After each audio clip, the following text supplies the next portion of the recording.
A mentira que deixou Deus sem nome. O que muitos acreditam.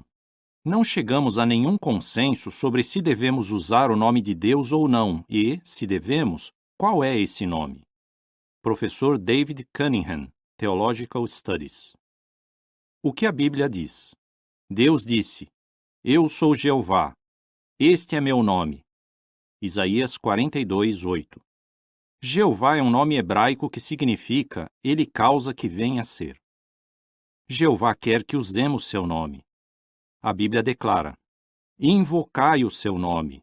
Tornai conhecidas entre os povos as suas ações. Fazei menção de que seu nome deve ser sublimado. Isaías 12:4. Jesus usava o nome de Deus. Referindo-se a seus discípulos, ele disse numa oração a Jeová: Eu lhes tenho dado a conhecer o teu nome, e o hei de dar a conhecer. Porque Jesus tornou conhecido o nome divino a seus discípulos. Ele continuou: a fim de que o amor com que me amaste esteja neles, e eu em união com eles. João 17:26. Por que isso é importante? O homem que não conhece a Deus por nome realmente não o conhece como pessoa, escreveu o teólogo Walter Larry, e, se o conhece apenas como uma força impessoal, não pode amá-lo. Victor ia à igreja toda semana, mas sentia que na verdade não conhecia a Deus. Ele diz: Então aprendi que o nome de Deus é Jeová, e foi como se ele tivesse sido apresentado a mim pela primeira vez. Senti que eu finalmente estava conhecendo aquele de quem eu tanto ouvia falar. Passei a ver Deus como uma pessoa real e como meu amigo. E Jeová, por sua vez, se sente achegado a quem usa o nome dele. Para os que pensam no seu nome, Deus promete: Vou ter compaixão deles, assim como o homem tem compaixão do seu filho que o serve. Malaquias 3, 16 e 17. Ele também recompensa aqueles que usam seu nome. A Bíblia diz em Romanos 10, 13: Todo aquele que invocar o nome de Jeová será salvo. A mentira que fez de Deus um mistério. O que muitos acreditam. A cristandade, em suas três formas clássicas de catolicismo romano, ortodoxia oriental e protestantismo, admite um Deus em três pessoas: o Deus Pai, o Deus Filho e o Deus Espírito Santo. De acordo com a teologia cristã, eles não são três deuses, mas essas três pessoas são essencialmente uma.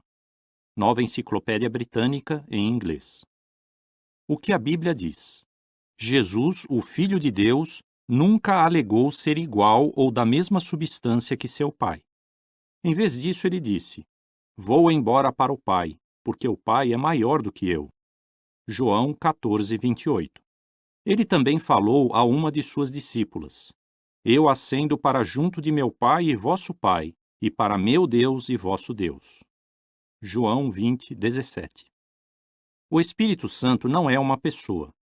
Os cristãos do primeiro século ficaram cheios de Espírito Santo, e Jeová disse: Derramarei do meu Espírito sobre toda sorte de carne. Atos 2, 1-4 e 17.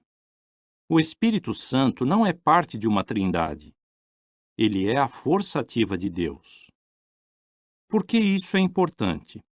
Os eruditos católicos Carl Honan e Herbert Forgrimland explicam que a Trindade não pode ser conhecida sem uma revelação e, mesmo após a revelação, não é possível que se torne plenamente compreensível. Você conseguiria amar alguém a quem não pudesse conhecer nem entender? Por isso, a doutrina da Trindade impede que as pessoas conheçam e amem a Deus. Marco, já citado, via a Trindade como uma barreira.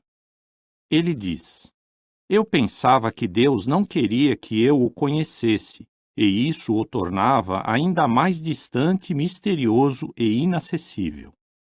Mas Deus não é Deus de confusão.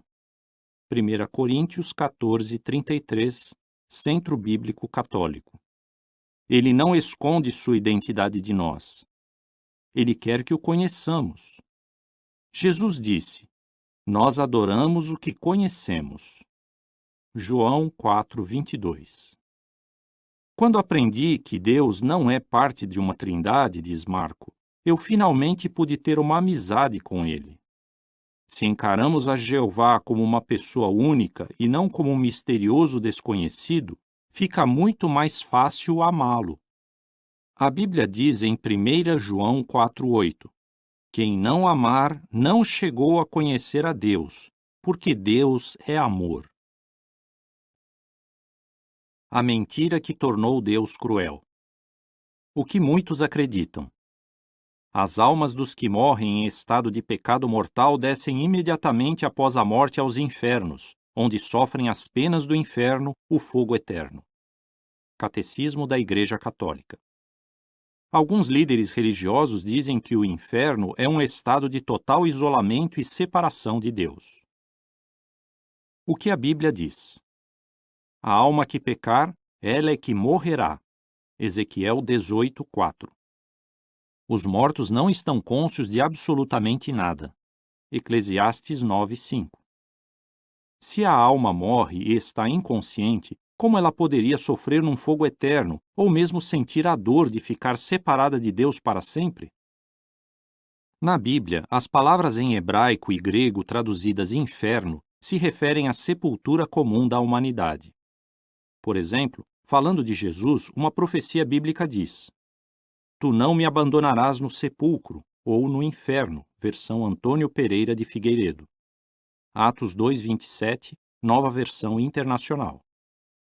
É óbvio que Jesus não estava em um lugar de tormento ou alienado de Deus, mas em uma sepultura. Por que isso é importante? A crueldade não nos atrai a Deus, mas nos afasta dele. Rocio, que vive no México, diz: aprendi a doutrina do inferno de fogo quando era pequena. Eu ficava tão apavorada que não conseguia imaginar Deus como alguém bom. Eu achava que ele era bravo e intolerante. Os claros ensinamentos da Bíblia sobre os julgamentos de Deus e a condição dos mortos mudaram o modo de Rocio encarar a Deus. Ela diz: eu me senti livre, um grande peso foi tirado de mim. Hoje tenho certeza de que Deus nos ama, quer o melhor para nós e eu posso amá-lo. Ele é como um pai que segura a mão de seu filho e quer o melhor para ele. Muitas pessoas se tornam devotas por causa do medo do inferno de fogo, mas Deus não quer que você o sirva por medo. Jesus disse: tens de amar a Jeová teu Deus. Marcos 12, 29 e 30.